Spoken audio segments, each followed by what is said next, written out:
A média diária de mortes por Covid foi a menor em 54 dias. E você vai ver também. A Anvisa recomendou a suspensão da vacinação de grávidas com doses da AstraZeneca. Pelo menos 8 crianças morreram em um ataque em uma escola na Rússia. Israel diz que 15 homens de grupos armados foram mortos em ataques. E os cientistas estão desenvolvendo uma vacina universal contra o coronavírus para proteger até contra futuras linhagens.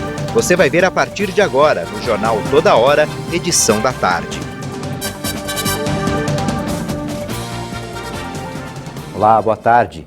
A Anvisa recomendou a suspensão imediata da aplicação da vacina contra a Covid da AstraZeneca Fiocruz em grávidas. O imunizante vinha sendo usado em gestantes com comorbidades. A Agência Nacional de Vigilância Sanitária disse em nota que a orientação de suspender o uso da vacina AstraZeneca em grávidas deve ser seguida pelo Programa Nacional de Imunização. Atualmente, a bula do imunizante não recomenda o uso em grávidas sem orientação médica. A Coronavac e a Pfizer, ao contrário, não trazem essa contraindicação. A decisão é resultado do constante monitoramento de eventos adversos feitos sobre as vacinas Covid, mas a Anvisa não relatou nenhum caso em grávidas no Brasil. O texto ainda recomenda que o uso de vacinas em situações não previstas na bula só deve ser feito mediante avaliação individual por um profissional de saúde que considere os riscos e benefícios para cada paciente. O Ministério da Saúde afirmou que está investigando o caso de uma gestante que morreu no Rio de Janeiro após ter sido imunizada com a vacina AstraZeneca. A pasta ainda diz em nota que reavalia a imunização no grupo de gestantes sem comorbidades. Os estados do Rio de Janeiro, São Paulo, Espírito Santo, Maranhão, Mato Grosso do Sul, Rio Grande do Norte, Tocantins e Santa Catarina suspenderam a vacinação de grávidas com a dose da AstraZeneca. E a vacinação contra a Covid-19 trouxe à tona o abismo existente entre países ricos e pobres. 80% das doses foram aplicadas em nações que têm renda alta, principalmente os Estados Unidos e a China. Uma das soluções em discussão para melhorar a distribuição das vacinas é a quebra de patentes. A proposta ganhou força depois do apoio do governo norte-americano. A nossa reportagem ouviu especialistas para saber qual pode ser o impacto da medida na vacinação dos brasileiros. Todos os dias, novos grupos de pacientes são vacinados no Brasil. Mas o desafio ainda é grande. 4 meses após o início da vacinação, a estimativa é de que menos de 20% da população brasileira tenham sido imunizados.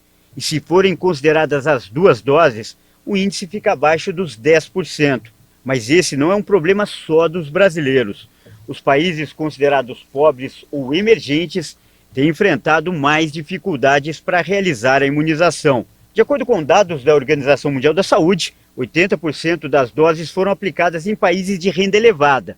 Apenas 2 países, os Estados Unidos e a China, detêm mais da metade das vacinas do mundo, enquanto o Brasil ficou com 4,4%, e todo o continente africano recebeu 2%. Para equilibrar essa distribuição, alguns países têm defendido a quebra de patentes das vacinas.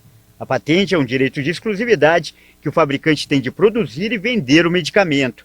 Em média, essa prioridade tem duração de 20 anos. Esses 20 anos, esse laboratório ele tem exclusividade sobre o invento e, obviamente, não tendo concorrência, ele pratica preços maiores que remunerem ali, justifiquem aquele investimento que foi feito e para novos investimentos. Então, ela é boa no sentido que ela promove novas invenções. Mas ela limita um pouco também a possibilidade de produção prática daquilo. Então, a patente ela sempre busca um equilíbrio justo entre o interesse na inovação e para que não se criem muitas barreiras de acesso. O movimento teve início com pedidos da África do Sul e da Índia no ano passado, mas a proposta ganhou força mundial na semana passada, após o governo dos Estados Unidos se declarar favorável à medida. No Brasil, o Senado também aprovou um projeto de lei que permite a suspensão temporária das patentes da vacina contra a Covid-19. Os tratados dos quais o Brasil é parte permitem o licenciamento compulsório de patentes. E existe uma previsão legal para tal na legislação brasileira. Contudo, diante da magnitude da tragédia trazida pela pandemia do coronavírus, essa legislação pode ser aperfeiçoada, de forma a agilizar o licenciamento compulsório dos insumos, medicamentos e vacinas que o nosso país tanto precisa. A proposta agora está sendo analisada pela Câmara dos Deputados. Na prática, essa medida dá autorização aos países pobres de copiar as vacinas, ou seja, produzir no próprio território, ao invés de comprar dos grandes laboratórios. Mas entre os especialistas, ainda há dúvidas se essas nações terão mesmo condições tecnológicas para fabricar o medicamento. É necessário que, mesmo sendo produzido, se ele tem uma quebra de patente, né, que exista um controle de qualidade dessas vacinas, né, que exista também condições de tecnologia. Por exemplo, as vacinas de RNA, elas exigem também um armazenamento a menos 80 graus, né, são poucos os países que dispõem de condições para manter o armazenamento de uma vacina dessa. Então, tem que ver qual é o tipo de vacina que vai ser quebrada a patente e se existe tecnologia para a elaboração dessa vacina e tecnologia para armazenamento também dessa vacina e distribuição. E para que a quebra de patente passe a valer em todo o mundo, é preciso a aprovação da Organização Mundial do Comércio, a OMC. A entidade conta com 162 países membros, que devem chegar a um consenso sobre o assunto. Também será necessário criar regras para que as cópias das vacinas mantenham a mesma qualidade das originais. Por isso, os especialistas afirmam que o processo deve ser bastante demorado e difícil. Mesmo com a aprovação imediata, isso não é uma coisa para hoje, né? Então, a quebra de patente, a gente não tem que ver como algo que vai ser uma produção imediata, né? Eu vejo isso como algo a longo prazo, a médio e longo prazo, né? Não algo para curto prazo, que é o que a gente precisa. A gente precisa de agilidade, que as vacinas cheguem logo. Não adianta a gente achar, não, suspendeu-se as patentes no mundo, automaticamente o laboratório da minha cidade começa a produzir vacina. Não, gente. A produção de uma vacina é extremamente complexa, especialmente agora na Covid, que nós estamos com novas tecnologias de vacina, diferentes daquela do vírus atenuado que se usava classicamente. É mais complexo ainda desenvolver esses produtos. A gente vai ter a oportunidade de comprar de laboratórios estrangeiros que já terão condições de, num prazo um pouco mais curto, fazê-lo, e de pensar internamente em desenvolver a nossa ciência mesmo, né, os nossos laboratórios mesmo. Solução imediata, infelizmente, não existe. A solução imediata, se é que é uma solução, mas na verdade é o que nós podemos fazer, é manter as medidas que todo mundo já conhece. O Brasil já registrou mais de 423 mil mortes pela Covid-19, mas a média diária de óbitos é a menor em 54 dias. O Ministério da Saúde confirmou mais 889 mortes pela Covid no Brasil de um dia para o outro. Agora o número de vítimas já é de 423.229. Também foram confirmados mais 25.200 diagnósticos da doença. No total, mais de 15.209.000 brasileiros já foram infectados pelo coronavírus. A média móvel de mortes nos últimos 7 dias baixou mais um pouco e está em 2.087 vítimas diárias. Essa é a menor média móvel de óbitos registrada desde 17 de março, quando estava em 2.031 vítimas. E a curva de novos casos ficou em 61.494 confirmações por dia, indicando tendência de estabilidade.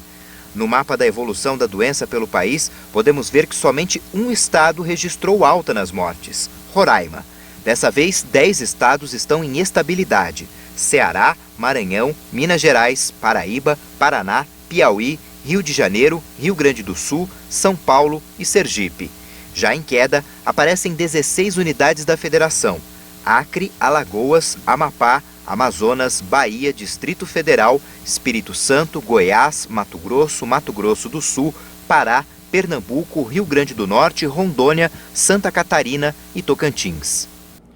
O Brasil já aplicou mais de 54 milhões e 8 mil doses das 3 vacinas usadas no Programa Nacional de Imunização contra a Covid-19. Segundo o Ministério da Saúde e as secretarias estaduais de saúde, quase 36 milhões de brasileiros foram vacinados com a primeira dose. Isso equivale a 16,97% da população brasileira. Mais de 18 milhões e 82 mil pessoas, aliás, já receberam a segunda dose. No total, 908.380 doses da Pfizer, Coronavac e AstraZeneca foram aplicadas de um dia para o outro. E os estados que mais vacinaram a população proporcionalmente são o Rio Grande do Sul, Mato Grosso do Sul e São Paulo. Começou hoje a segunda etapa da campanha nacional de vacinação contra a gripe. Essa nova fase da campanha é destinada a idosos com mais de 60 anos e professores e segue até o dia 8 de junho. Uma vacina universal contra o coronavírus está sendo desenvolvida por cientistas. A ideia é criar um imunizante eficaz até contra futuras linhagens. O desenvolvimento de uma vacina universal contra o coronavírus está próximo. Cientistas da Duke University, nos Estados Unidos, fazem uma pesquisa para criar um imunizante contra atuais e futuros beta-coronavírus, que causam outras síndromes respiratórias. Os resultados, ainda preliminares, foram publicados em uma revista científica. Pesquisadores se concentraram em desenvolver um imunizante que bloqueie a ligação da chamada proteína spike com o receptor ACE2, responsável por permitir que o vírus ataque o sistema imunológico, que é o mecanismo comum de todos os beta-coronavírus. Por isso, a comunidade científica acredita que futuras linhagens do vírus também dependam dessa conexão para atacar o sistema imunológico. A vacina já foi testada com sucesso em macacos. O novo imunizante ainda precisa passar por 2 etapas antes de chegar ao mercado: aplicação em pequenos grupos de humanos e testes em larga escala. A Caixa Econômica Federal liberou hoje para saques e transferências a primeira parcela do auxílio emergencial para nascidos no mês de agosto que não fazem parte do Bolsa Família. A previsão é de que a segunda parcela do auxílio para esse grupo seja paga no próximo dia 6 de junho. Os funcionários do metrô de São Paulo decidiram em assembleia fazer uma paralisação do serviço amanhã em toda a capital paulista. Hoje os trabalhadores prometem protestar em frente ao Centro de Controle Operacional. Os funcionários não aceitaram o acordo salarial com a companhia e a perda de benefícios. Segundo a categoria, nas 3 reuniões de negociação, a empresa afirmou que não vai reajustar os salários e benefícios. Os trabalhadores afirmam que também houve a retirada do auxílio transporte e do adicional de risco de vida. Olha só, depois do intervalo a gente mostra que a inflação de abril foi puxada principalmente pelo preço dos remédios. E Israel afirma que os ataques que as forças policiais israelenses fizeram na faixa de Gaza mataram 15 homens de grupos armados. A gente volta já.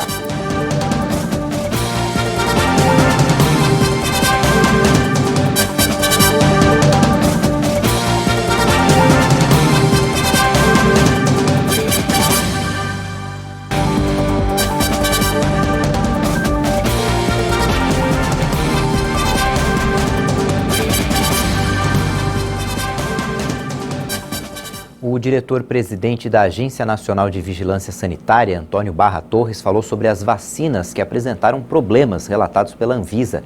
Ele está prestando depoimento nesse momento na CPI da Covid do Senado Federal. Barra Torres explicou por que a Anvisa negou o certificado de boas práticas à Covaxin, produzida pelo laboratório indiano Bharat Biotech.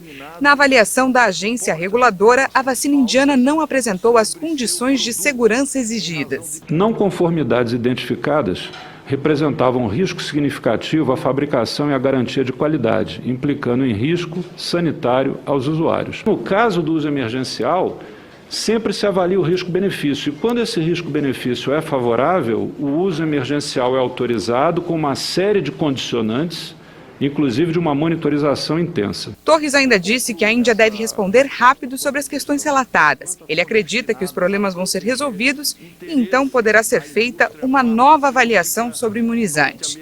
Ele falou ainda sobre a vacina russa, Sputnik V, que teve a importação vetada pela Anvisa. Barra Torres afirmou que a autorização ainda aguarda documentação. A análise será feita dentro do prazo legal e o nosso posicionamento será firmado. É muito importante que se entenda que esse processo que fizemos de interrupção ou de negativa da autorização excepcional de importação, aí é uma outra questão, não deve somar a essa marca Sputnik V nenhum pensamento negativo. Isso faz parte do processo. A alta nos preços dos remédios influenciou na inflação oficial de abril. Apesar disso, a inflação ficou bem abaixo do IPCA registrado em março. Puxada pela alta nos preços dos medicamentos, a inflação oficial de abril registrou alta de 0,31%. Mas, segundo o IBGE, o Índice Nacional de Preços ao Consumidor Amplo perdeu ritmo em relação a março, quando o aumento havia sido de 0,93%. Nos primeiros 4 meses desse ano, o índice acumula alta de 2,37%. E apesar da desaceleração, nos últimos 12 meses o acumulado chegou a 6,76%, ficando acima do centro da meta do governo para 2021, que é de 3,75%. De acordo com o IBGE, o reajuste nos valores dos produtos farmacêuticos contribuiu em quase 1% no índice geral. No dia 1º de abril, foi autorizado o reajuste de até 10,08% no preço dos medicamentos, dependendo da classe terapêutica. A maior variação no item veio dos remédios anti-infecciosos e antibióticos, com alta de 5,20%. A segunda maior contribuição veio de alimentação e bebidas, com alta de 0,40%, com forte influência das carnes, que subiram 1%. Uma boa notícia para o mês veio do grupo dos transportes, que teve uma pequena variação negativa, influenciada principalmente pela queda nos preços dos combustíveis. Após 10 meses consecutivos de alta, a gasolina recuou 0,44% em abril, mas a redução mais intensa no grupo veio do etanol, com baixa de 4,93%. Um avião cargueiro saiu da pista ao pousar no aeroporto de Guarulhos, na Grande São Paulo. A aeronave invadiu a grama do terminal aéreo hoje de madrugada. O cargueiro Antonov 124 saiu de Miami, nos Estados Unidos, e transportava uma carga de 60 toneladas do Ministério da Saúde. A maior parte do material era de equipamentos de proteção individual usados no combate ao coronavírus. A concessionária que administra o aeroporto disse que a aeronave já foi removida com o auxílio de um trator. Ninguém ficou ferido. Luiz Felipe Manweiler foi condenado a 31 anos, 9 meses e 18 dias de prisão pela morte da mulher, a advogada Tatiane Spitzer. Ele foi considerado culpado por um júri formado por 7 homens. O julgamento aconteceu em Guarapuava, no Paraná.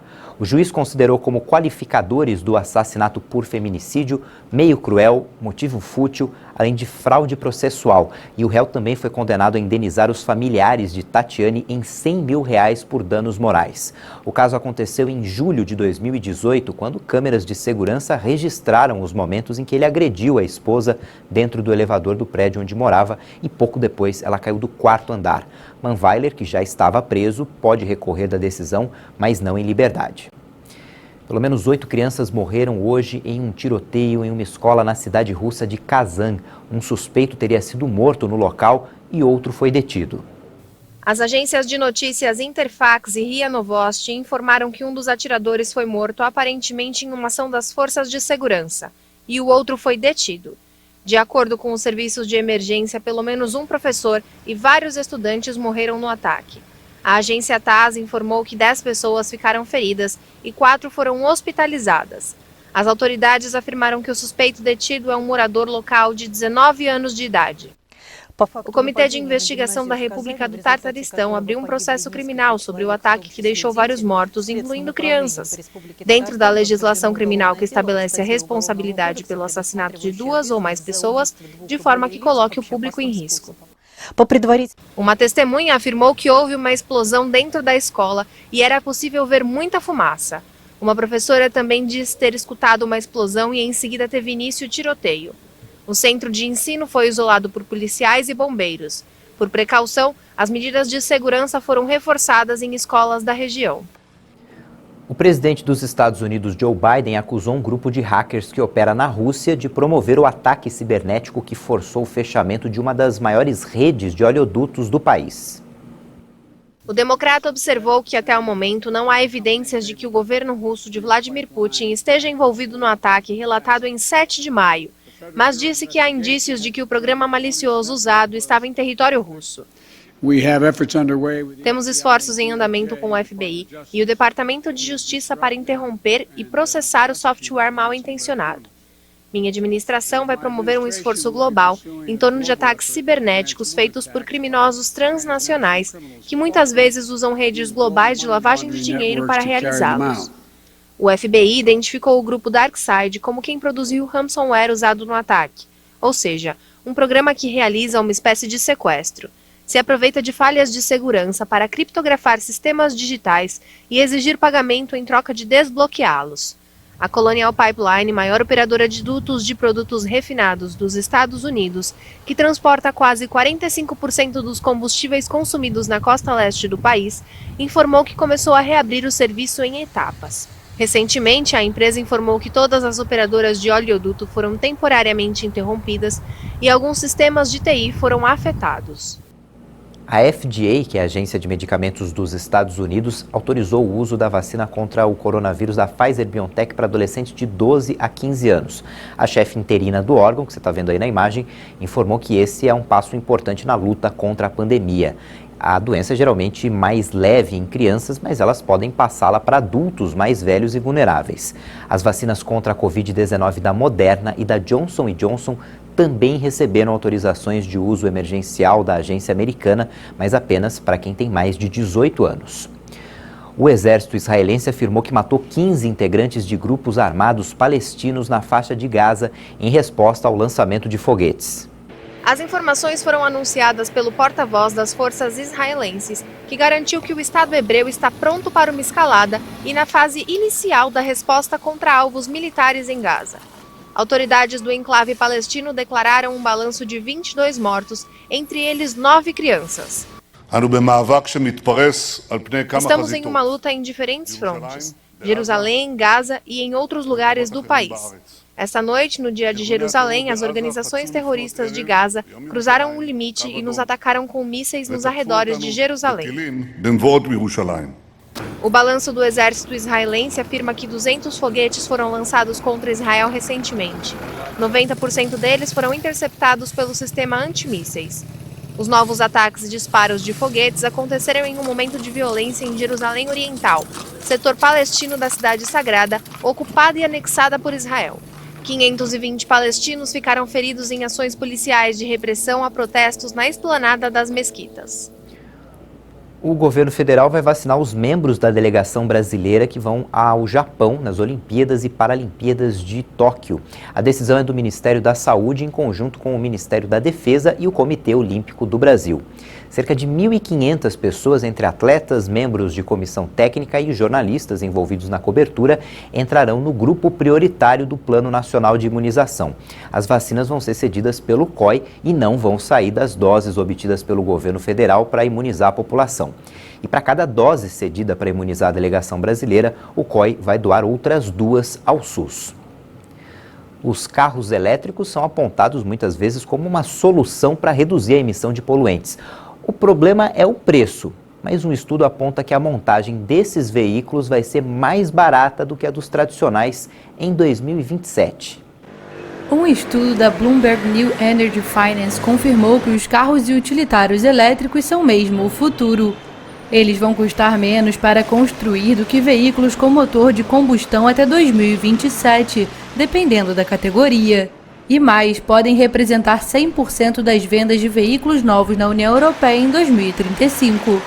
O estudo foi encomendado pela ONG Transporte e Meio Ambiente. O custo de fabricação vai ter efeito no consumidor, que vai pagar mais barato em média, mesmo antes dos subsídios. Isso sem contar a economia de combustível em longo prazo.